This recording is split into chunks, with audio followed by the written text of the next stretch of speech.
Nation, stand up. Please stand up. Please stand up. Raider Nation, Cover 3 Deep Raider podcast here. The Raiders had an extra bye week last week. Unfortunately, the Bucs didn't get the memo about it being a bye week for them the way they played against the Buccaneers. But it's on to Cleveland. It's on a new opponent. Please check us out on Twitter, on Instagram, and Facebook, at Cover 3 Deep. Don't forget to listen to the East Coast Nation podcast, the Blackout podcast, the Put on Waivers podcast, and the Put on Fantasy Football podcast. So we have a special guest on our show today. The Raiders are going to the dog pound and what looks like to be horrible weather for anybody to play in. It's going to be interesting to see how both teams who would like to pass the ball will play in Cleveland. The host of Nothing But the Dogs, you can reach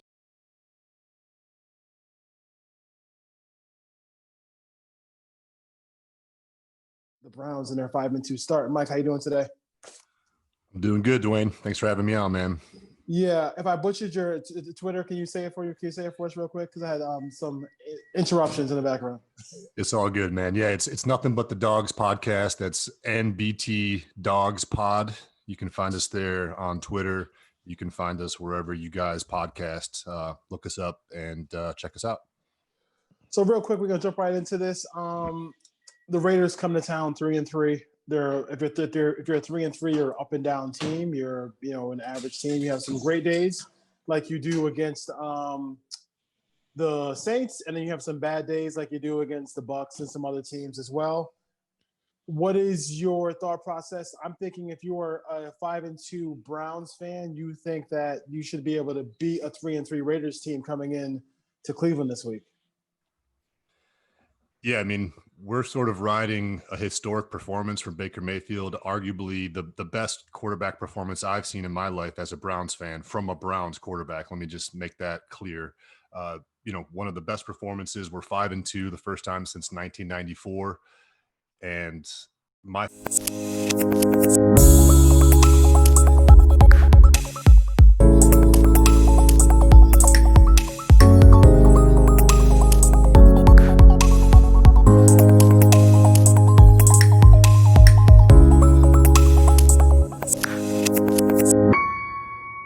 thought process going into the game is certainly the weather is going to play a big factor.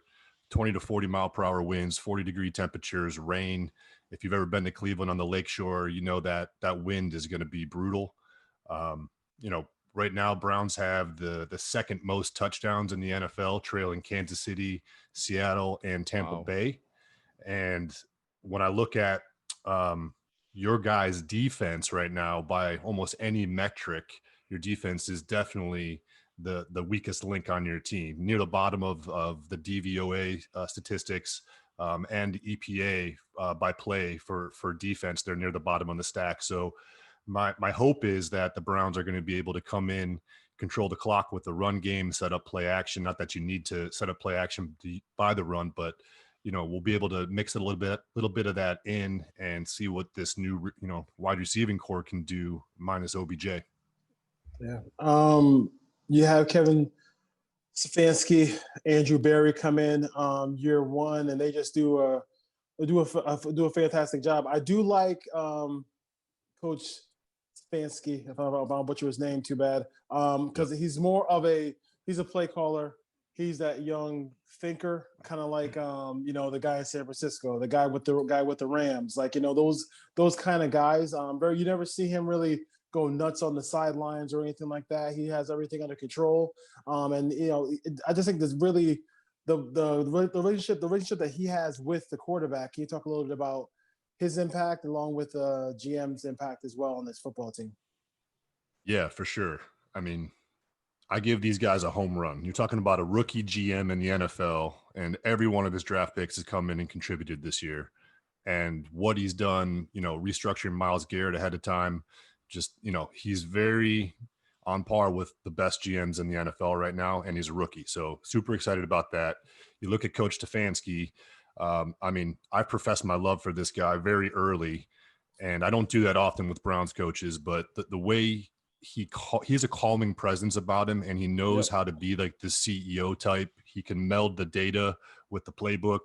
He understands how to lead when shit goes wrong, he heaps the acknowledgement on himself, and when shit goes right, he's always the first to put it on somebody else. So just a very good leader. I think he's been great for Baker, at least initially. I think we still have our training wheels on Baker.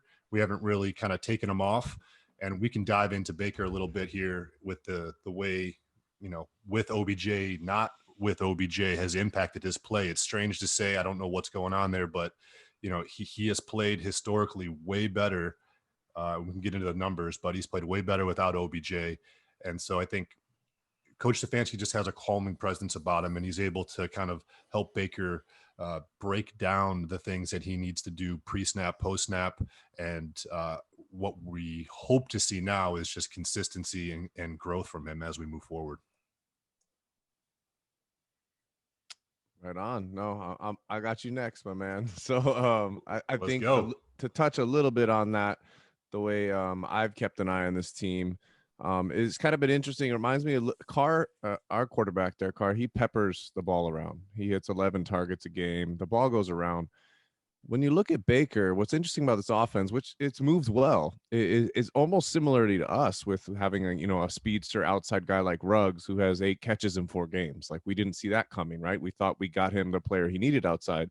I'm looking at Baker and like Jarvis Landry and Odell Beckham Jr. I mean, if you look at a lot of the work he did last week, he's hitting tight ends, he's hitting depth wide receivers, he's hitting. It's just interesting how his targets are spreading around. I'm wondering if that is a proponent, like you said, he still plays well without OBJ, but is that a proponent of the way the offense is, which is kind of what I look at how it is with Carr, is building reads and safe rhythm throws.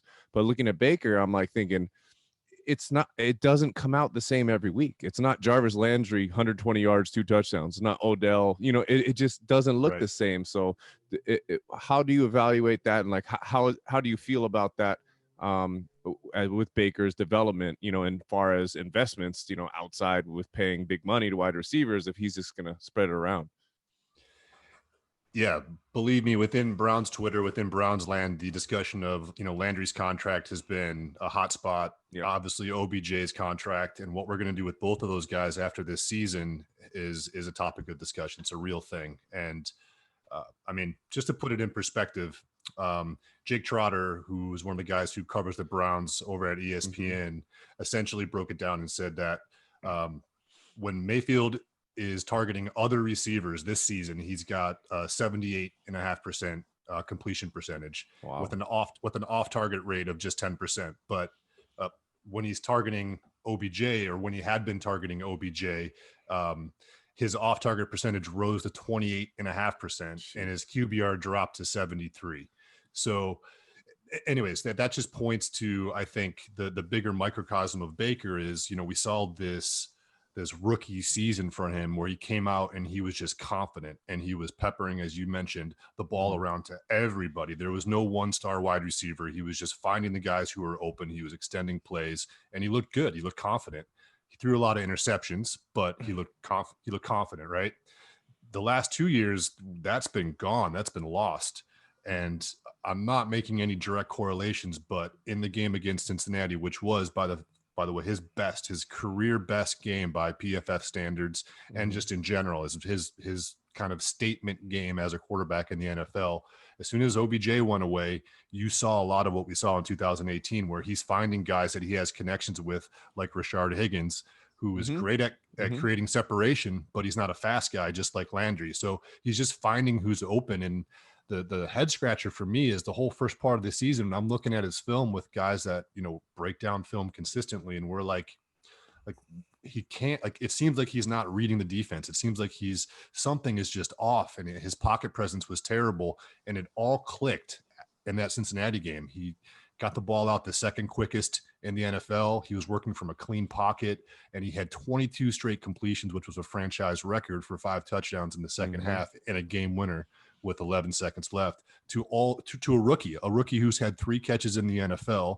And that was his first touchdown catch with 11 seconds left. So to your point, I don't know. I don't know what to make of it just yet. I think there's still a lot of chapters to be unfolded about Baker Mayfield this season. And although it was sort of a crowning accomplishment, we're not quite ready to call him the franchise quarterback. And I think this next stretch with these challenges are going to prove a lot for us as fans. Yeah, well, as I like to say, and I try to pull the emotion out of it as being, as we are just crazy fans, is just it's a week to week league. The NFL is week to week, right? We beat the Saints, we were sky high. We beat the Super Bowl defending rival Kansas City Chiefs favorite Andy Reid in their home. So, but then we have lowly performances against Buffalo, New England, and Tampa Bay just stepped on us at home. So I think that's how it looks. For me, a lot of us we've already been bugging you about the offense, about Baker, about the success there. That's a highlight. You've already hinted and pointed out where everyone knows, and we rip our team hard on here. We keep it real. The Raiders defense is tragically still terrible, still investing high draft picks, still signing guys that seem like good players in free agency, not working out. Is it coaching? Is it scheme? Well, let's talk about Cleveland's defense. Give us an overall picture of what your confidence is. I mean, we haven't been getting Josh Jacobs, who we think is a star potential running back, but he hasn't had a 100-yard rushing game. Last week, he had 10 carries for 17 yards, albeit Tampa Bay has a great defense.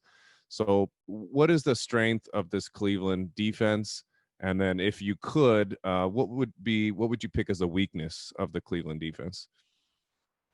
Sure, great question. I mean, the strength, if you don't talk about Myles Garrett first, you don't know what you're talking about. Myles Garrett is an alien. The dude is unworldly. He just earned AFC Defensive Player of the Month. He had 6 sacks in this past month, 6 consecutive games with the sack, which is the longest streak in the NFL and a franchise record.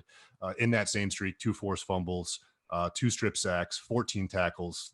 And then on the season, he's got 37 pressures, 12 hurries, 4 fumbles, all strip sacks or all strips, and 9 total sacks. So his sack total, I think he has more sacks than like 7 different NFL teams. We're one of those teams. We're one of those teams. Right. So when you talk about our defense, it starts with him. He is the cornerstone of this defense. We don't really have a lot of pass rush outside of him. Our defensive line has been mediocre at best. Olivier Vernon has been mediocre at best, opposite edge of Myles Garrett. And then Denzel Ward is definitely a star in coverage. I think he's tied for first for the most breakups in the NFL. And so he's a star. And then we've been getting some good play from Malcolm Smith in the middle at linebacker. We've also seen some really good play from Ronnie Harrison, who we brought over from Jacksonville after the Grant Delpit injury early in the season, which was devastating for our defense. We got him for a 5th-round pick, and out of all the safeties who qualify at the 100-snap threshold, I think he ranks 2nd in the coverage grade and 3rd in overall defensive grade. So those guys stand out to me. The rest of our defense is just sort of a bunch of just guys, and somehow I don't know how we are like this, but before this past weekend, we were actually, I think this is after this past weekend. We were number 1 in takeaways in the NFL, 2nd in fumble recovery, 2nd in forced fumbles, 2nd in points off of turnovers, 8th in sacks, and 10th in interceptions. But we give up like 30 points a game.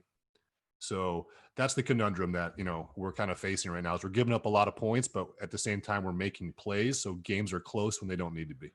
Well, we'll take it. I'm going to pass you over to Ken here, but just to seal that off with a comment. Take it from us as Raider fans. I know Garrett is all world everything. Don't trade him.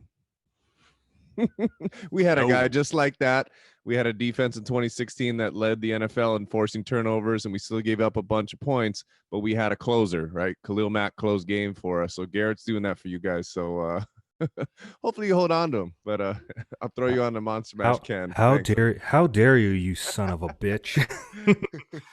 So I gotta ask you, Mike, do you know who Mayfield's first touchdown was thrown to? Ooh, this is a good one. Well, I don't know who he threw his first touchdown to, but if I'm not mistaken, his first touchdown in the NFL, he received the touchdown pass on the Jet special, or I forget what the hell it was called, but I could be wrong, but yeah, you're wrong. It was to Garyon Conley, an interception, pick 6 against the Raiders on his starting day. I believe he took over for Tyrod Taylor, if I remember. Not that game, but he got a starting game against the Raiders. The next game. Yeah, but that was a good game though. They went to overtime, and it was two bad teams playing against each other. But listen, I'm looking at your schedule. You got some really winnable games here. Your record is weird. So the reason why I say that, you got the Ravens in your division, you got the Steelers. Those teams are two of the best, top three, top four teams, right? Obviously, you got dominated by those teams. You played the Bengals twice. The Bengals ain't shit. You got the Washington in there. Washington ain't nothing. Cowboys ain't nothing. You guys did what you got the job done. Colts, they're one of those mediocre teams. I think the Raiders and the Colts are fighting for that last playoff spot there. They probably will be throughout. But you go and you look at your schedule after you lose against the Raiders, of course. You have some really easy lineups here, man. You guys can go on a run. So how excited are you to see that? And like, man, these are some winnable games. Yeah, Ken, you're absolutely right, man. I've brought it up on Brown's Twitter a bunch. Like, look, we've won the games we're supposed to, and it feels great to do that as a franchise that has just been so lost for the last 20 years, right? To actually win games you're supposed to feels great. But when we got beat down by the Ravens week 1 and beat down by the Steelers, it's kind of a reminder of what that gap still is. Mm-hmm. So I'm cautiously optimistic this next stretch. Sure, it's simple, it's easy by the standards, by the metrics, but like Sean said, every week is its own challenge, its own game, and anyone can win. So you got to go out there and you've got to prove it. So this next stretch, I'm excited about it. I think it gives us a lot of opportunity to make the playoffs. But at the same time, while as a Browns fan, I'm going to revel in that and just absolutely love it, I am still worried about, can this team, and more importantly, can Baker in those, higher competition situations in the playoffs, can he be the guy that takes us there, not just gets us there?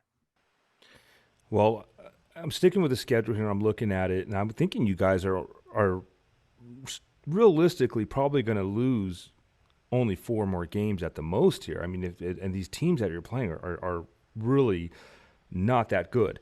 And I think a lot of them are just going to are bailing out and see what happens with Trevor Lawrence there. And, we just heard that he just got COVID right now.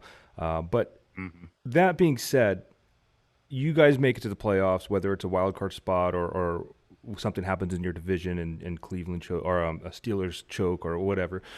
You guys are in the playoffs. What do you see them doing? What's a realistic record and goal for you?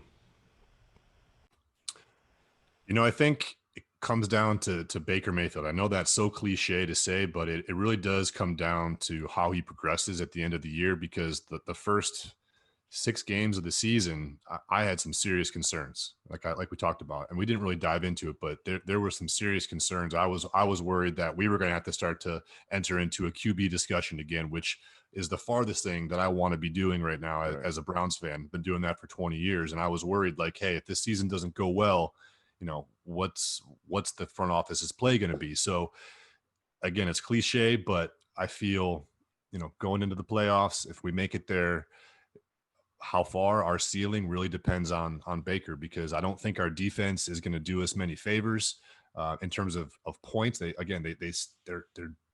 doing great things. They're getting turnovers, but they're giving up a lot of points. So if we continue to do that, we're going to put a lot of pressure on Baker against better teams. And I just see that kind of being a recipe for failure. Maybe we make 1 or 2 games in and then we kind of get our boot, and that's fine. Again, as Browns fans, we'll be stoked that we made it.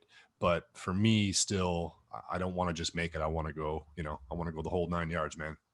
No, I hear you. And I always liken the Browns, the Raiders, the Lions, these teams that have really great fan bases and they just can't get over that hill. They got this great fan base that supports them through thick and thin through so many years. And it's really cool that we're going to be playing you guys again and beating you guys again in your hometown. Maybe we'll meet you in the playoffs somewhere in a wild card or for first round. It's possible. Okay, so before I let you go and pass you back over to Dwayne, I got to ask you. So you're in Hawaii right now. Let's say I visit Hawaii where are you telling me to go? Ooh, this is a good question. I mean, I guess there's a lot of context behind that in terms of what you like to do versus me sending you to my favorite places. If you're not an ocean guy, I'm not going to send you over to Sandy's. I might send you over to Makapu, but I might not send you to Sandy's.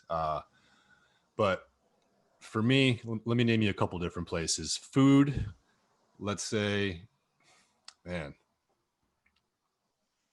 if we're talking about food, I think you need to take a chance and go check out Helena's. It's a really good local Hawaiian joint. It's not in the best neighborhood, but the food is authentic, and not a lot of tourists are going to check that place out. So you got to go check out Helena's.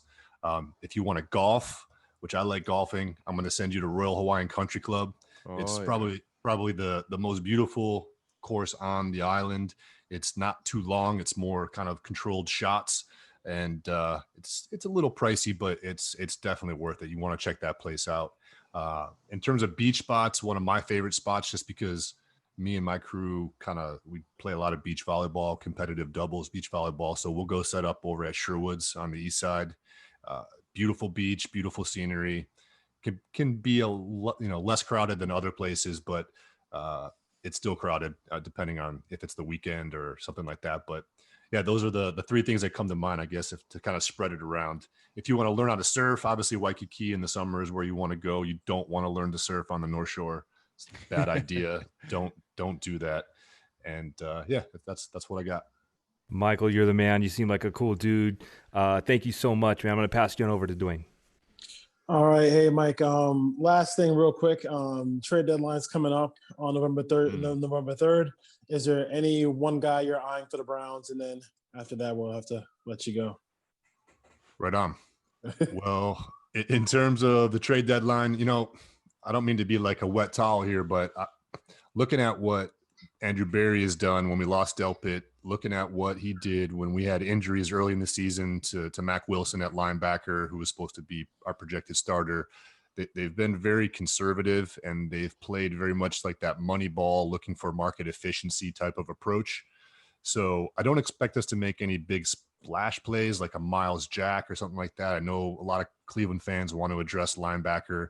I think we need to get some edge help if possible, and help at safety, because Andrew Sendejo is just sort of like, I don't know, he's like just there. He's like a trash can that just is there. But I don't expect us to make many splash acquirements at all. I think it's just going to be sort of a mellow time for us, and we're going to focus on our window really opening next year with this team and just a horde of draft picks that we have. Awesome, man. Listen, it should be wet and wild on Sunday, because that weather is going to be crazy. I always kind of. I think you always. I always think the Raiders. I'll have a better idea of who they are in that kind of weather situation. Because they usually, if they play well, that means they're tough and they're ready to go. If they're not tough and ready to go, then you'll know by the first quarter of that one. But should be a good one out there in Cleveland. Can we bold predictions? Let's just go real quick and let's hear a bold prediction of score real quick. What you got? Well, as I understand it, Mr. Carr struggles when it's cold and in certain conditions. So I'm a little curious to see how he responds to these tough conditions in Cleveland. But all told, I think it's going to be something like a 28-35 game where the Browns come out on top. One score is going to separate this game, again, because our defense is weak. Your guys' defense is weak. I think it's going to be kind of a back and forth battle. I don't know how they're going to fit those chess pieces together with the conditions, but we'll find out. Sounds fair. I mean, I don't know what the score is going to be, but I think you're going to see a whole lot of Kareem Hunt. You're going to see a whole lot of Josh Jacobs in this one. And whoever doesn't fumble might win the game, because it's going to be if the weatherman's right, it's going to be pretty bad weather-wise. Yeah, it's tough because this matchup, you look at it, and the strengths of both team are offenses and quarterbacks finding themselves in their systems that have benefited them so far this year. So to me, I picked this back when we did this podcast back in May. I had this as a win for us because I thought the weather would probably be favorable, knowing that Derek Carr mightily struggles. And the reason I picked us to win at Kansas City this year was we're playing them early at Kansas City. The weather, it was hot. It was 80 degrees, right? They almost wanted to make us wear our black jerseys, right? So for me, I think everyone's so far, both of you said, I think it's head on. I think it's going to be a back and forth type of game. We forced like 3 turnovers this year. We're not gonna. It's gonna come down. Hopefully that weather elements can help. But I have us winning. I had us winning. Now looking at it, I still think any game that the Raiders can effectively mitigate a pass rush and keep Carr clean, I'm not worried about Carr. Anything that throws him off schedule, I'm worried. And Garrett can do that. But maybe the weather doesn't allow him to put his foot in the ground as hard. Doesn't allow certain people to be more aggressive. So I have the Raiders winning. I'll give a score. I'd say it's like a field goal type of thing, like an ugly field goal. I mean, you can't kick past 40 yards in that type of weather. So I'm looking at like a 31-28 type of game. And I can see this being just really, forget about the quarterbacks, forget everything. It's just, it could be just Myles Garrett versus Colton Miller type game. I mean, Colton Miller has been great this year. Is he lining up? Is he lining up against Colton Miller? I thought he'd be lining up on Trent Brown. Because I think if Trent Brown plays, I'm going to go with I think we're going to probably win. That's a big difference there. That's a capital I in the if we're going to find out tomorrow. If Trent Brown feels like he wants to take the field in a wet weather game, that's a whole different story. I would like to know where his tracking device says he is right now. Yes, he's in Hawaii. He's in Hawaii. He's on the north side trying to learn surfing right now. Might be. Seriously, who knows? All right. Michael, thanks for hanging out with us, man. Man, Thanks, take care, man. Hopefully this is the year we catch in the playoffs. Play twice this year. That sounds good, man. Would love to come on again and chop it up if we get there. All right, take care, brother. Take care. All right, man.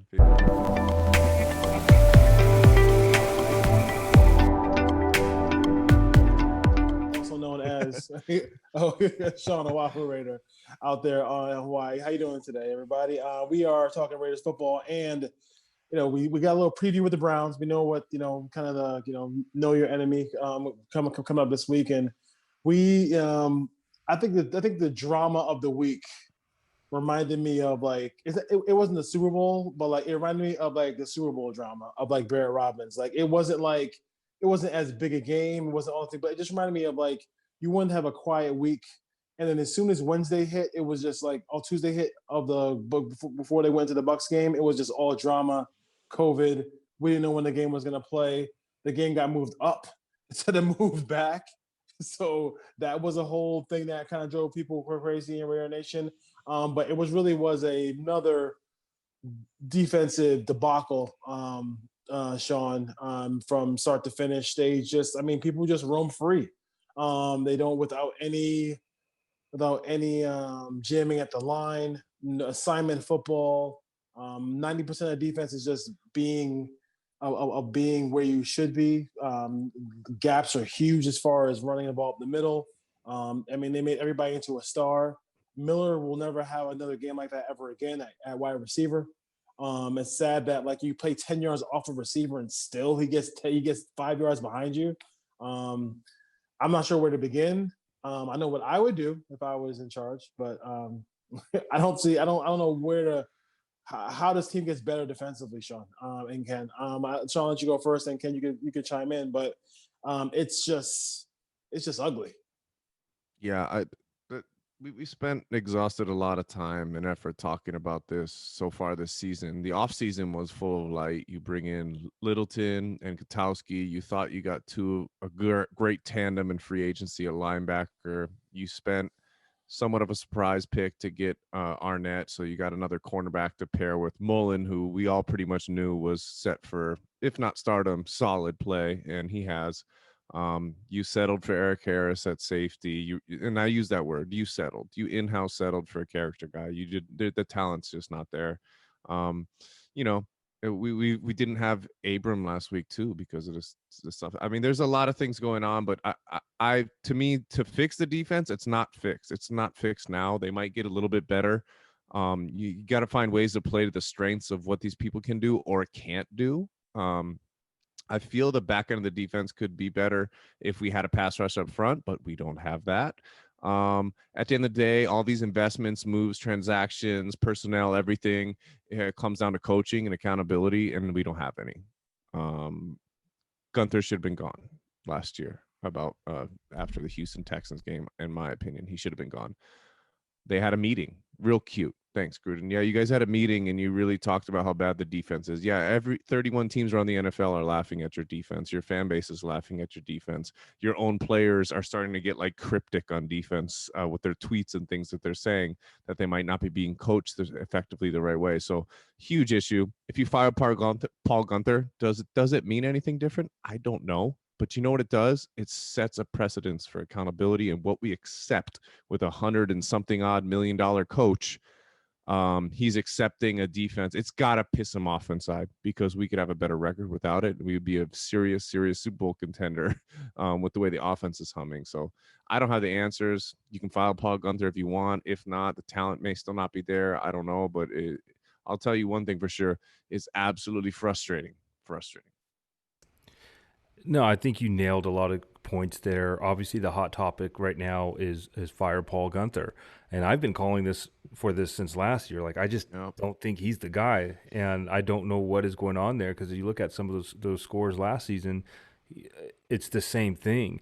And now I'm over it. I'm over Paul Gunther. I'm looking at Gruden. This is what's pissing me off. It's Gruden. Like, this is okay. So let's just put into perspective. Us three here on the show, we all have a job to do. We come prepared for the show, and we put up a good show. If I'm slacking, guys, if I'm not doing my part, please fire me. Tell me, Ken, we're gonna move on from you, because that's the thing you do when you're not helping your team, and the fingers point at leadership. And I don't think the talent's the problem. There's some really talented players on there, and I'm going to start with one player that's really controversial is on the defense side of the ball, and that's Clelin Ferrell.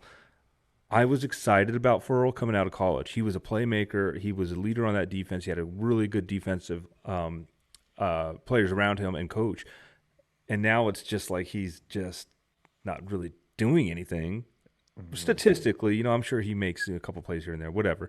But that's a thing. Like, you have these players and these like first round talents that you've drafted, and nothing's coming of it. There's no offense in the NFL right now that is scared of this defense. And you go back and you look at some of these scores, it's the same. The scores tell you that. Now, some of these games, we were in them until a certain point of time. Like the Tampa Bay game, we'll just reflect there. I mean, 7-8 minutes left, we were still in this game, and then the doors just got blew right open. Now, the biggest play of that game, I think, was that third and 12. 3rd and 12. Yeah. Tom Brady's going to check it down to Fournette or to somebody below, before the first down marker, and you couldn't stop it. Whether that's Littleton, whether that's Kotowski, I don't know. Whether it's Crosby or Ferrell or whoever not getting the pass rush, I don't know what the problem was there. All I saw was somebody wide open, and they were able to get that first down. And that was it. That kind of just blew the candles out the cake right there, and that was it. Go home. So it is frustrating, and it sucks because we have to lean on the offense to score every single play, whether it's a field goal or a touchdown. And you can't have field goals. And now it's coming down to no field goals. It's coming down, going for it on 4th down. Is that what it's come down to? We're fighting tooth and nail when we have a really good offense. But the defense is just not there, and I don't think it's the players. I really don't. I just think it's the coaching, and you said one word, Sean, that really jumps out at me: the accountability. Yeah. And that's it. And it sucks. The DVOA stat is the football stat everybody looks for in looking at defensive efficiency. And you look at, it's a credit to I guess you got to credit to our offense, or our offense and the Seahawks offense. If you look at the bottom of the league, Jacksonville is 31st. The Raiders are Jacksonville's 32. The Raiders are 31st. Dallas is 30th. Houston is 29th. The 28th ranked team in DVOA is Seattle. 27 is Atlanta, and 26 is the Bengals. So, it's the only two teams with a winning record of over 500 are Seattle and the Raiders. So it's been, it's bad. It's exhausting. Like, it really is exhausting, because I understand, like, we talk about it before. We're not NFL coaches, but I do understand that if you have somebody like Gronk coming off the line of scrimmage, and even if you're playing zone and you don't use your linebackers to reroute him, and he gets a free release, you're giving up free points. Like, you're giving up points. If you do not jam wide receivers at the wide, if you don't reroute them, they're just gonna. It's just not. NFL quarterbacks only need this much space to get a ball in. We face some of the best in the league already. Like, you know what I'm saying? So Nevin Lawson is not gonna box them out and get an interception there. That was one play. It's just ridiculous. It's ridiculous. So, like, I don't know. There's nothing new. There's no. The last time I liked the defense from the Raiders was when they had Khalil and we also had Alden Smith, and they went to a bare front up front to try to. And they used to get a whole lot of pressure on the quarterback that way. I just think that there's things you can do, and even if you simplified it the way you played.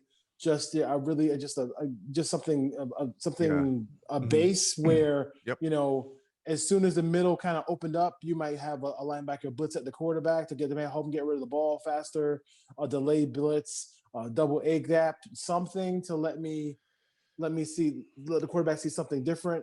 The one thing in the praise that Mike from the Browns podcast had was Baker Mayfield. Baker Mayfield is also highly erratic and also can throw a lot of interceptions.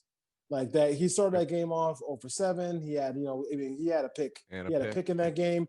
You can force some turnovers with him, and he's a guy who you can swipe the ball from if you put pressure on the quarterback. But if you make it a 7-on-7 drill, just like Brady, it's not going to matter. It's just not. It's not going to matter. I just don't. It's hard for me to. People will criticize the offense sometimes, and I get it. I love when their offense is clicking, but it's almost like, dude, we literally have to score almost on every single. We had a punt. We had to see AJ Cole only one time the whole game. Yep. in order to have a chance to win, and that's not really productive. No short fields, nothing like that. It's just really frustrating to watch, and I just don't know. I hope I never have a friend that I watch fail as much as Paul Gunther does. Yeah.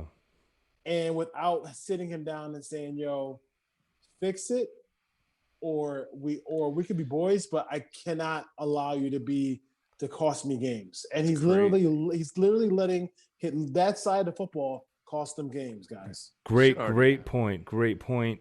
Costing games, and that's why my fingers pointed at Gruden. Like, you got to pull the trigger on this. I will never understand it. And here's another dilemma I'm struggling with as far as the game we're looking towards with the Browns.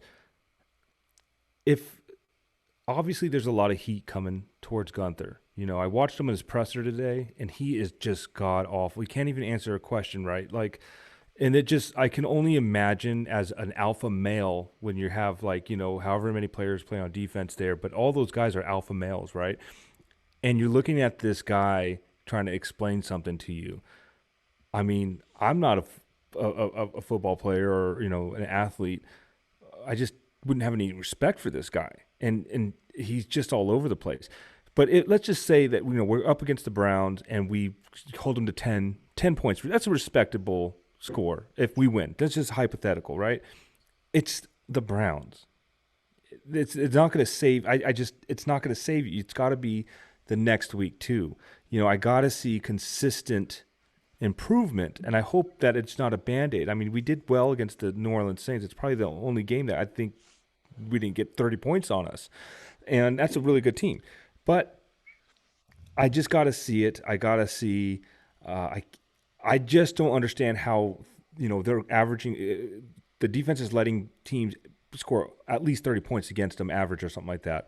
How does somebody keep their job through 6 games doing that? I just don't get it, and I'm frustrated. And it's yeah. Well, I have a question. After Sean goes, I got a question for you guys. Quick. Go ahead. What I'm saying on this is, I think it's a Gruden thing. I think he's came back into this coaching stint, and he thinks the league's a little bit different. He has this disciplinarian background. He's very emotional and stubborn and loud and rah rah rah. But guess what? Like, he didn't manage AB well. He was defending him while AB was literally using his phone call to make a mockery of him to get his release, to get out of the team. And Gruden was, yeah, sure, you can record this phone call. He was using. He's gone through this with everything. I think he has the wrong level of stubbornness with the wrong people.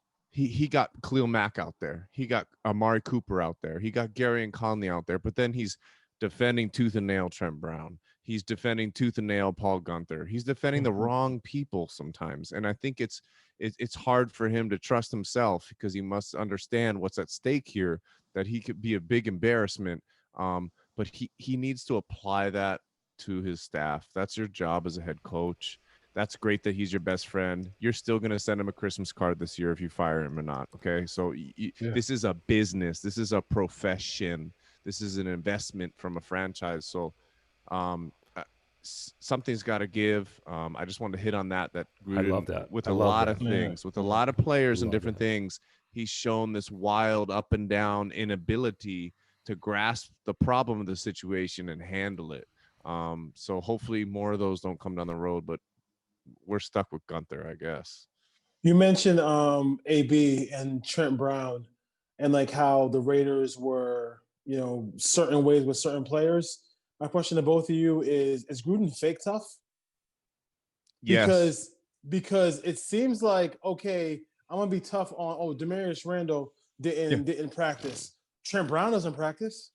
Like, you know what I mean? Like, the only guy who I would say who you always see limited in practice is Rodney Hudson, and to me, Rodney Hudson earned it. He's the best at his position. He's the best at his position in all sport, in the whole sport. So, and he's a Hall of Famer. If he wants to take a break during the week to get ready for Sundays, because he never misses a game ever, I can live with that.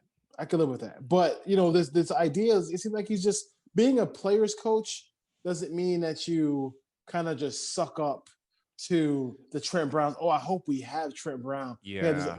Dude, like, it's either you have to, like, listen, I don't want to get, like, sexist phone calls about this, but you remember when Terry Glenn didn't play for the Cowboys and Parcells says, I'll let you know when she's ready to play? And everybody went crazy when he said that, but like he's making a valid point, saying and then you know what Terry Glenn did? He balled out for the rest of the season after that. Yeah. So if there's somebody who's in charge, and it's supposed to be the $10 million man, not the guy who was slurping gummy worms on Hard Knocks, right? It's so, what pisses me off is, like, with this Trent Brown thing, like, yeah, he nursed the injury. We get that. We would have liked to see him try to get out there. We get that. He got back. He played. And literally played well. After the biggest win that this franchise has had under Gruden, under Carr, everything. We won at Kansas City. He completely recklessly took off a tracking device, wasn't accountable as a good teammate. And that's after he just got back. He's already making stupid mistakes off the field in this COVID year that we all know is a big challenge for discipline. And Gruden at the pressers is like, well, he's a great player. We're hoping he gets well and we can get him back on the field as soon as possible. You know what? I don't know. If you're going to attach yourself to that, we won a lot of games without him, okay? He is a great player. I understand that. I wish I could close my eyes and not pay attention to the off-the-field stuff, but he's about 20% of our salary, and we don't have a defense right now. So maybe if we I just don't know. I feel like, so when you say fake tough, I think he picks his wrong spots, right? He's been, at least in this retenure, this rehash as the Raiders head coach, he's picked the wrong spots quite a few times. Yeah, just to go back to that, I 100% agree. Maybe it is fake tough. I'm looking at Gruden in this whole scenario. Let's just say we go 8-8, 7-9, whatever at the end of the year. Olsen is going to be the safest person here because he's not really doing anything. Gruden's the one calling all the plays on offense here, right? And Olsen's going to be fine. Gunther will probably be gone. Whatever happens, Gruden's going to stay. Gruden is a overpaid coach. He should have just came back as offensive coordinator. Belichick scares me. Belichick is real scary. Pete Carroll, that's real scary right there. Mike Tomlin, that's real scary to me right there. Andy Reid, those are the coaches that bring the best out of people. Kyle Shanahan. Kyle Shanahan. And I just don't think Gruden is his salary is not reflecting what we need. Sean McVay, yeah. Doug Peterson. Yeah. I mean, I know they're having a tough year, but you know what? It's just not there. And the fact that Trent Brown, Antonio Brown, Gary and Cole, all these players that you brought on have just been bad personality players. I don't know what it is, and they kind of dictate what goes on there. I just don't get it. I don't see Trent Brown being part of this team next year. He is a great player. He's a solid right tackle. Obviously, he's a big help. And if he plays this weekend, I think it's a win. If he doesn't, I'm going to be like, oh, we might not win. Sam Young, yeah, if he's healthy, yeah. But you know what? Sam Young's got heart. He wanted to go back out there. At he least was pissed. He wants to play. Right? He was out there. He wanted to play. So it just sucks that Gruden allows this to happen because it's a big investment. It's probably something that he wanted in the beginning. I don't know, and he's got to back his decisions up. And it sucks because it's hurting the team. Yeah, no question. Said something that helped me spark. I think I've connected the dots. As we list these names, there's a very obvious attachment to what names he shipped out and what he's fought for.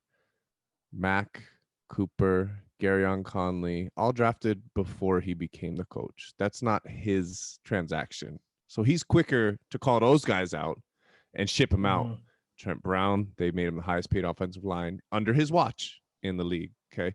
Some of those players, he's a little bit quicker. He treats it a little bit differently. So there's some kind of ego behind that, which you don't want to have as a coach. You have to eliminate ego. You have to just keep your team intact for what's best for the franchise. So scared to cut bait because it's his guys. Exactly. Yeah. Exactly. I agree. So it looks like that in most cases. Not every case. I mean, PJ Hall was drafted when he was there, right? So, and he moved on from him. Certain players, but to me, yeah, there's something going on there. I don't like his management. I think something's going on as well too with the franchise as far as cash goes, because, and maybe they should have not been so quick to not have folks come in and play. Yeah. I mean, it's like 20% or whatever could have been in Las Vegas, 10%, whatever. Because I think as the year goes on, they might be able to get more people in the building, because some of these pass rushers who are getting traded for Everson Griffin, Carlos Dunlap, for 6th and 7th round picks, which is nothing. That is nothing. Like, that is nothing. If a 6th round pick makes your squad, you throw a party. Like, you know what I mean? Like, if 7th round pick makes your squad, throw a party. How the hell could they not just say, hey, oh, you know what? I'll give a 5th for Carlos Dunlap. Are you kidding me? Like, maybe. Oh my God. I thought about this because you were seeing all this stuff. It's really frustrating to see these players just like go to these other teams for nothing. And I'm thinking maybe these players just don't want to play for Gunther. And they're like, you know what? If I go there, I'm not going to show up. I'm just going to sit out. I'm going to do whatever it takes. I'm going to pull a Trent Brown. Maybe that's something that has to do with it, because I just don't get it. How could they be okay with something that hasn't worked? You're going to tell me that magically after weeks we're just going to have a pass rush all of a sudden? It's not there. I mean, Max Crosby plays with his hair on fire. He needs help. Mo Hurst needs help, you know. Maybe David Irving is the answer. I don't know.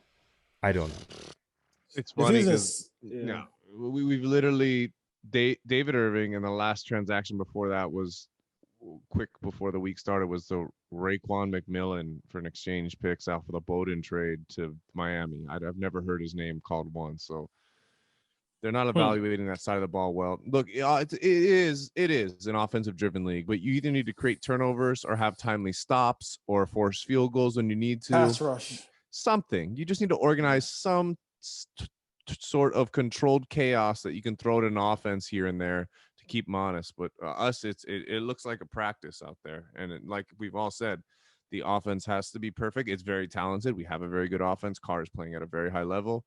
Offensive line a little dinged up with Incognito and Trent Brown issues and things, but man, it's tough. Hopefully Abram coming back this week on the defense accounts for something, maybe a hard hit, a tip, a fumble. Oh man, in that dirty weather, it seems like a game he might shine. You know, it is if the defense can give Carr 2 or 3 more possessions, that's going to be huge. That's going to be punt. Give it to me on special teams, a block punt, a surprise. You know, we've faked punts this year, right, in our own territory because we have to make up for the gaps of what the defense can't do. I thought, and in the same game, he goes for a field goal on 4th and 1. Yeah, so that was the other. So I actually highlighted that. I was going to talk about that later, but since you did, I did see that. Oh. So Carr said he wanted to go for it on 4th and 1, but after the coaches told me chill, he thought the field goal was a good idea. I was alone 1 yard, and we felt good about taking the 3 and getting the ball back and scoring again later. No. Well, I don't care. Carr's not going to kill the coach in that moment. So Carr never. I get it, but Aaron Rodgers, my headphone doesn't work. I stay on. Put your hands on your hips and give the signal. We're going for it. After remember the Peyton Manning against with there you go. With he was like, yeah. I'm not as someone who's criticized Carr. He's played very, very well this year. I'm just saying, if you're just be combative with you. Somebody's got to test Gruden, like somebody. The challenge flags, the player transactions, the let's kick a field goal.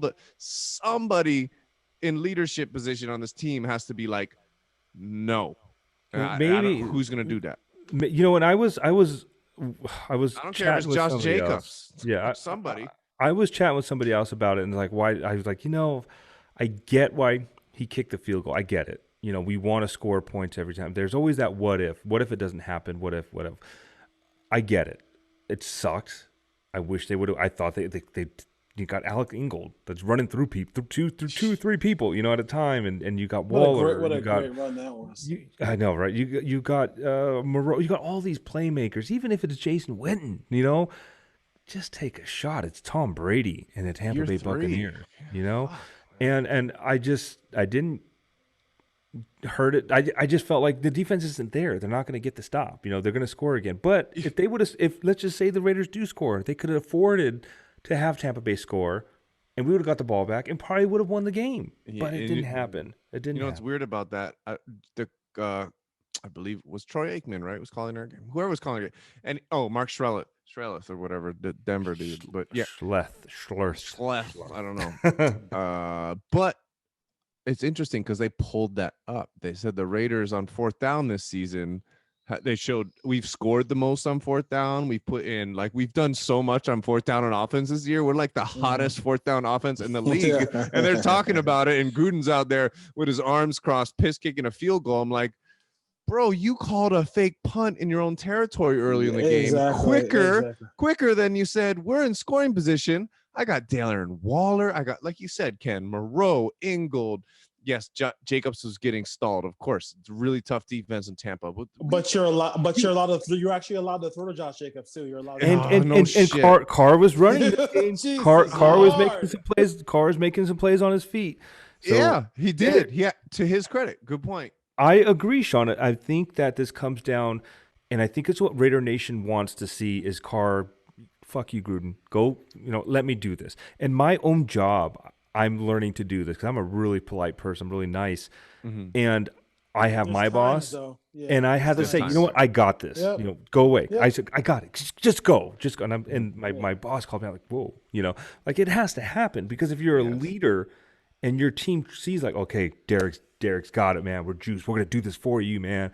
Rather than Gruden's like, no, let's do this. You know, it just shows a lot to the team if your players that you're fighting with, and it's showing that you believe in them that we can do this. It's 1 yard. We can do this. And if we don't get it, it still shows like, you know what, you believed in us that we could do it. We're going to get you next time. And it's pretty common in sports. Like I know Dwayne, you Lakers fan. So, you watched Kobe, right? You watched Mamba Mentality, and Carr's kind of channeled that through his social media and stuff. And that's fine. I've seen players in the NBA say the ball's coming to me. They disagree with what the coach is drawing up, right? No. It's coming to me out the inbounds. I'm getting the last shot. Fuck this screen double pass thing. Like I'm not asking Carr to be like, it's not in his genes. I'm not asking him to spit in Gruden's face. He's not Gannon. That's not going to happen. But at some point, something's got to give there. Like I know I don't know. Carr will never say it. He'll probably never, ever throw the defense under the bus. But he in his mind, he's smart. He's played football. He watches brothers play in the NFL. He knows this game. He knows the defense is fucking awful, and it's gonna have an impact on what happens throughout the season if they don't somehow mitigate it. So I just want to see that same aggressiveness, that fake punt in your own end zone, on your own side of the field. That could have been miserable if we got stopped, but he went for it, and then so quick to kick a field goal. So is it Carr's fault? It's not Carr's fault. It's just like in a game like that, like it doesn't, like I said, it doesn't have to be Carr. If it's Josh Jacobs that runs to the sideline and pushes him off, great. If it's Trent Brown, or if it's Rodney Hudson, if it's somebody that goes over to Gruden and says, Coach, we got to push this fucking ball through. If we don't get it, hey, we're in the same position we won't be in. It's going to be the same position regardless because you know how bad the defense is. Maybe it's going to be Whitner incognito. Maybe those are the kind of guys. Point. Yeah. And you know. It might have to be Whitner because Whitner's one of his guys. Yeah. So and we want to see that. The Raider Nation wants to see it. Let's move on to the next subject. We want to see it. Yeah. Going to Cleveland, bad weather. I think it hurts both teams offensively. I really do because I think I watched that whole the Bengals Browns game in anticipation for this one here, and they want to throw the football down the field. I know he wants to try to run it a little bit with Kareem Hunt, but Kareem Hunt is a solid player. He's not a guy who you want to get the ball through 30 times a game in this weather. I don't know. I mean, I think Josh is set up pretty nice here for this team. This team is not a good defensive team. They are a team that's going to take the ball away. If you put it on the ground, they can scoop it and score. But I don't know how you guys feel about the Cleveland defense, but I think defensively, you can definitely move it against them. And if you score against them, I mean, the kid from Cincinnati had, what do you have? Freaking 500 yards in that game. I mean, he was balling against them. So Burrows definitely deserved a little better than what the record is in Cincinnati right now. But as far as that goes, I do think even with the weather, I think he has the arm to kind of cut through some of that, some of that wind and stuff like that. So, what are your thoughts about going into Cleveland here? And it should be a very messy game. Yeah, I'm looking at some of the other scores here, and I know this is a Raider podcast. I think the Raiders have a really, really good offense, and we can put up 35 points, no problem. And I'm looking at the teams that I can liken to. I know we're not the Ravens, we don't have that defense, but I think we have a pretty good offense that compares to them. Same thing with the Cowboys, who put up 38.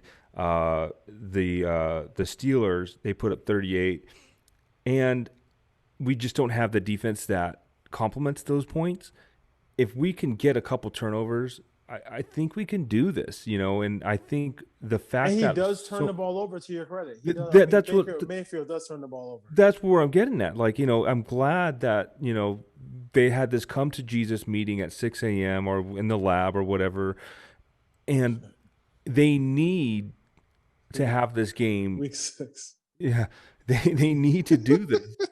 And And maybe this is the game where you get those turnovers, and the offense just keeps doing what it does. One thing I'm going to complain about on the offense is, man, you got to get Ruggs involved here, man. 3 catches. I mean, that dude, those catches that he made some plays, you know. And I know there was that miss. Was it Ruggs? No, that wasn't Ruggs. That was Gafford. Gafford, right. Coming off the face mask. Yeah.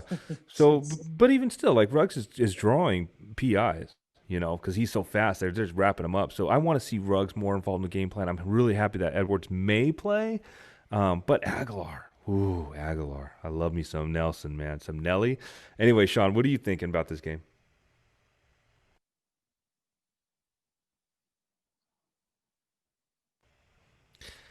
Sean, you're on Hawaiian time again. Excuse me, guys. Sorry.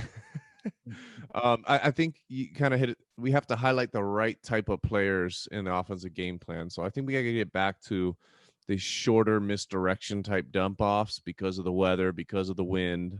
So that's getting the Waller on those in and outs that he's run spectacularly. That's maybe someone like Renfro popping out on a option route in the seams where he can be in a space where Carr can kind of just read to him to his level.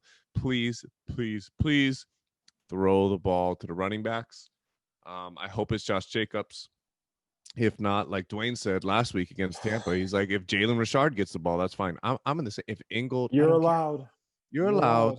And Carr can keep his eyes downfield, 1, 2, 3 seconds, throw a lateral pass out to a running back. Chances are, in this league and the way the NFL works, you put your foot in the ground and make someone miss, you can 8-yard reception. It's really not that difficult. You just timely have to call them. So a lot of misdirection, intermediate, short, easy routes, I think, are going to be back in the bread and butter.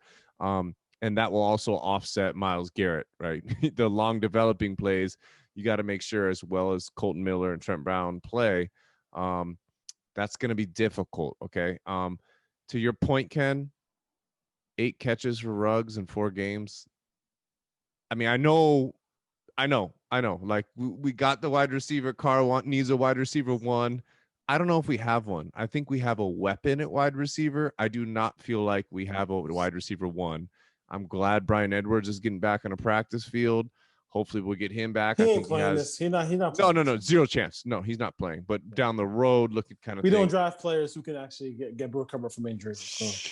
No kidding. He'll be in a walking boot. He's soft. Yeah. But regardless, to the Ruggs point, this is the game where you dial up that crafty play if you have it in your back pocket. If it's that type of reverse or jet sweeps or tunnel screens or bubble screens, this is where, like, you have to fight the weather and find an easy completion to where Ruggs gets a chance at some blockers in front of him to where he can go. I mean, because it's really going to be weather that I can't think of the last Raider game where it was really that porous. I know the Jets game last year was just cold and ugly and miserable, but it didn't have these type of winds and stuff. So this is going to be a whole new challenge and a whole new territory for Carr to put something in the win column as well, because cold weather has challenged him. I know a lot of people have compared that to hand size. I didn't know it, but I guess he apparently has smaller hands than normal quarterback. I don't know, but I think that I think he'll be fine in this weather. I'm not gonna. I think this is the year. I feel confident with the quarterback this year. I'm not really worried about it. Is not the least. He's our best chance to win. Yeah, he's the only reason why. Only chance. He wants to win for the first time. I'm seeing it. The only reason why, I mean, a team with the DVOA that we have is actually in game to has a 3-3 record. So, I mean, it's just, watching some of these teams fall apart who we lost to. I mean, the Bills barely beat the Jets. The Patriots are going to most likely lose 4 games in a row, and they're trading everybody, including there is a lot of talk about a certain corner. Gilmore. I mean, is there somebody who you could draft this year, Raiders, who would be better than Stephon Gilmore? Fuck no. Excuse me. Give me a 1 and give me Gilmore and Mullen. Okay. On that note, that's a playoff tandem. On that note, I was going to bring this up later, but obviously it's trade season. You're going to see all these wild takes and whatnot. I gotta say something about this tweet I just saw. This is from, I'm going to call him out, Jack Aylmer. And my proposed, if a Stephon Gilmore trade has to happen, Raiders get Gilmore, Patriots get Henry Ruggs, second, sixth rounders. Las Vegas rumored interest in Gilmore. New England gets a raw first rounder who's shown flashes. Last year, Ramsey went for 2 first and a 5th rounder. Dude, you got COVID, man. I'm slapping my head against the microphone. No, these takes are ridiculous. Yeah. Did you see? And listen, I love watching the Rams play. Because they basically run variations off of the same shit, the boot action all the time, and they'll put Woods in motion. That could be Ruggs in motion. Isn't but they really don't run. It's not. They run a base off their base. They run a whole lot of action, and then boom, they'll give it to Cooper Kupp on a reverse. They'll give it to Woods on a reverse. And you have to respect them going that way all the time, and it keeps. And Khalil didn't have much of an impact on that game because of the fact that you have to continue to watch that action going north and west, and then they hit you, slam you with the 2 running backs, Brown. And the other guy, I forgot his name. Montgomery. In the middle. So listen, the Raiders. Listen, this is a game. Henderson. This is a game that yes, they can win. Just take something away defensively. Take away Kareem Hunt, put him in 3rd and longs in that weather. He's a streaky quarterback. He's a shorter quarterback, so he needs those vision. He needs those clear lanes. Those chop blocks are going to be there because they have to get those clear lanes from the pass to. Peoples Jones is going to be a guy they're going to be trying to feature this week. Jarvis Landry. They have some weapons there, but listen, the Raiders, it's about that time to kind of get things going. And defensively, I have no idea. I don't know. They ain't trading for nobody of consequence, so don't look for that. It just makes too much sense. Well, yeah, they just got to capitalize, man. That the turnovers are going to be key this game. You got to capitalize on your third down conversions. Yes. We got to get Jacobs going. I think it's going to be Jacobs' breakout game. I really do. I feel like he's going to go for it. I think he's going to go for 100. Get him back into that first game. He came out in Carolina looking like where he didn't miss a step from last season. And I keep saying it, man. Where is Moreau? Give me some Moreau. I got to see some Moreau. I just can't. I get really frustrated. Take a breath, man. Woosah. I get too frustrated when I look at Witten on the field for that long. I really do. I got a problem with it. In summation, guys, what are the final thoughts on this game? Get a little score prediction as well.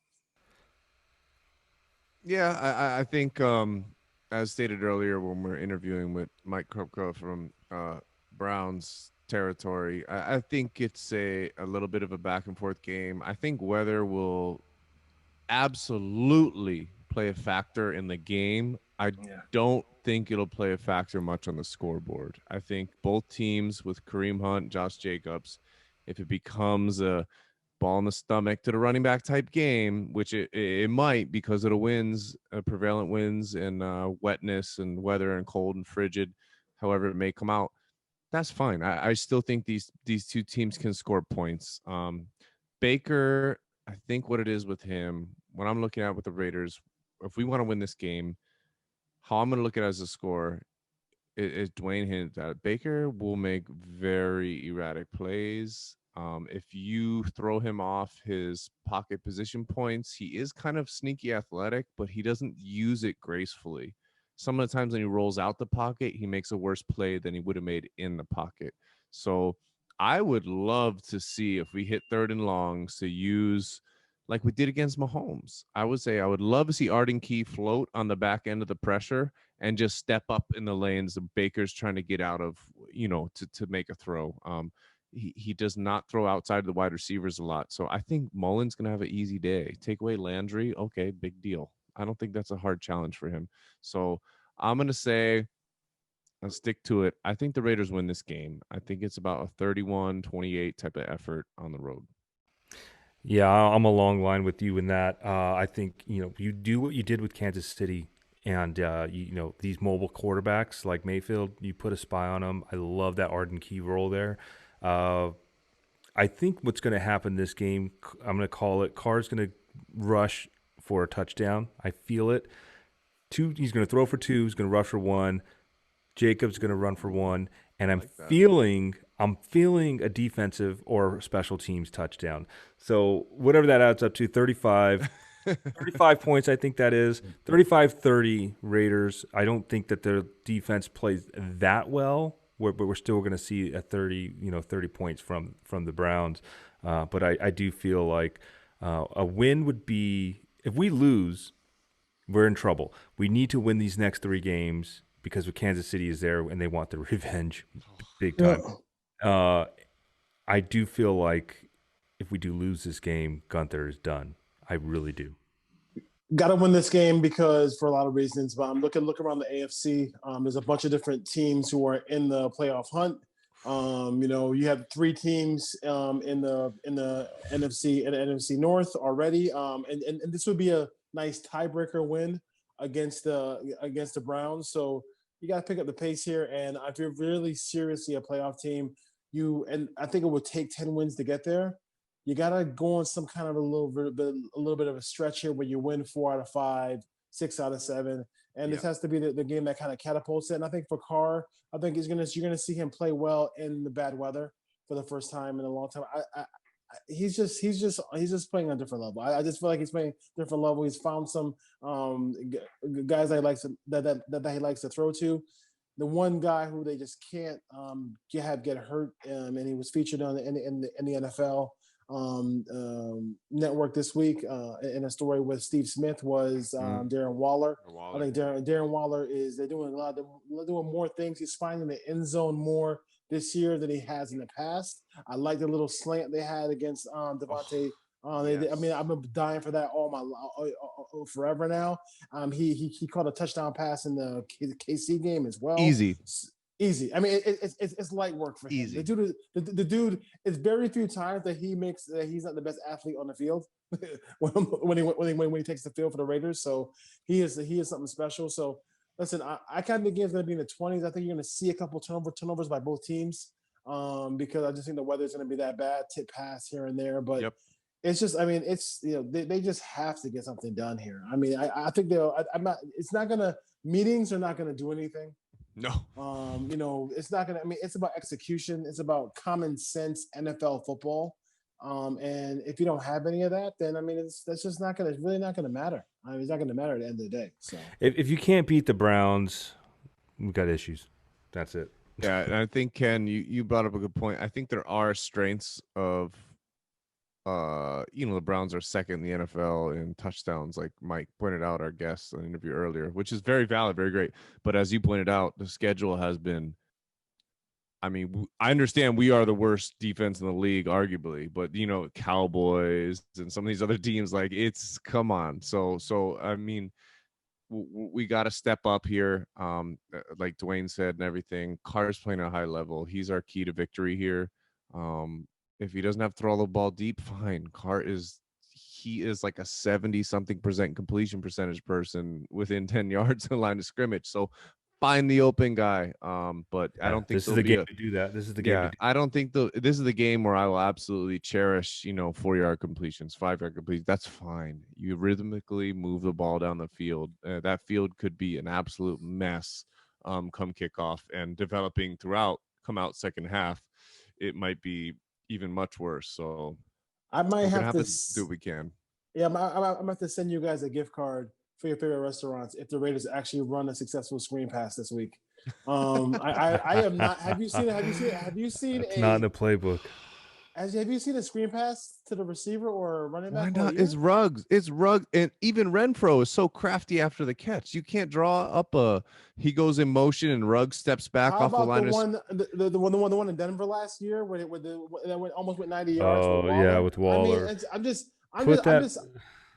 Only reason why I'm bringing that up is to get the ball in the hands of the Golden Child or JJ or JR. Like both of those guys have all three of those guys have ability to break tackles and make something happen where you don't have to reinvent the wheel as far as calling the play for them. It's just a weird thing, and the fact that you're actually putting Brandon Parker on the field. At time, you're a play away from putting Brandon Parker on the field against Myles Garrett. Is just like, I mean, if something happens to Carr should be able to sue the organization for putting that guy on the field. I mean, I'm dead serious. He is atrocious. He's atrocious as far as that goes. But the show is beautiful as usual. You guys have been great as well. Thank you for listening to us. Real quick, thank you for listening to us in Atlanta, Georgia, Santa Rosa, California, Albuquerque, New Mexico, West Union, Iowa, San Antonio, Texas. We got people listen to us in France, which is pretty cool. Tallahassee, Florida as well. Tuesday is the trade deadline. Tuesday is also, I don't care who you vote for. Just go vote, dude. I mean, it's your right. Go ahead and do it. I'm not going to give you a speech about who to vote for. I'm not doing all that. I'm not endorsing any candidates on the show. I'm just saying, people have died for us to go vote. So go vote. Just do it. It makes sense. Please vote. Please vote. And vote for the right person too. And write in Sean's name if you want. You can write in Sean's name. Yeah. Or Harambe, or whatever. You write John Gruden. Go vote. Don't write Paul Gunther's name in there, please. He would not be. I don't think he'd be a good president at all. But it's wild. I didn't even think. We're doing fine, everybody. We're doing fine. It's pretty crazy. Everything's great, guys. Everything's under control here. My favorite Gunther thing is when you watch the film, dude. Like you got. These coaches got to understand that on NFL.com, we have access to all 22. So we watch the film and we know what to see, what to look for. So that's not good. That's not good. Any last words, guys? I got to shout you out, man. Congratulations on the Lakers for 1, the Dodgers 2. Oh, no Dodgers. Well, no, I know our fan base is a big, Dodger fan base there. My whole family is. I'm not. I'm happy. That Dwayne showing off his Lakers shirt. But yeah, congratulations to those LA teams out there. I love Dwayne's background there. Doesn't really matter, Josh. So he's got a really cool picture of Derek Carr there. Yeah. But yeah, listen, it is trade season right now. There's going to be a lot of weird takes out there. I don't think the Raiders are going to do anything. I wish they would. But I don't think it's going to happen. I think they're just going to stand pat, which is mind-boggling to me. Let's just trust the process here. For the Dodger fans, this is a. Oh boy! Dwayne is waving his Giants banner here. San Francisco. Giants. But yeah, just another good show, you guys. Yeah, man. What do you got, Sean? No, nothing. I think it's really weird, like, that we go through a Raiders podcast, which has a in-depth background in the horror type of media gaming realm, and we didn't say a damn thing. I know it's COVID, but it's Halloween, this weekend. So I just want to say it's one of my favorite quote-unquote holidays, if you will, and at times the creativity, the spookiness, the traditions and things. And I have 2 young kids. So, whatever you can make of it safely, please enjoy Halloween. If you have young kids, find something that they can do with social distancing and masks where you can enjoy yourself as a family. And oddly enough, come Sunday, it will be November 1st. So we're in an entire new month already when the Raiders play the Browns. So we're getting into that holiday type of season. So take care of y'all family this weekend. Be safe, enjoy things responsibly, and yes, absolutely go vote. There's no denial or reason of finger pointing there. There's no political alignment from any one of us. Just go exercise your power you have as an American citizen and fill out a ballot, show up, do what you have to do, and I'll respect you either way. So that's all I got. And beat Cleveland. Please beat Cleveland. We'll see what happens. It's gonna be a good game. I love weather games. You don't get a lot of them playing, not that we're a dome team. So we'll see what happens as far as that goes, gentlemen. We'll see you next time. And then we'll be see you next. It'll be November. It'll be November football, and the Raiders will still be. Wow. Hopefully, they'll be coming off a victory they desperately need to get on a roll here. Week eight, right? AFC win. AFC win. We need it. Desperately need an AFC win. See you guys next time. Peace. All right. Peace.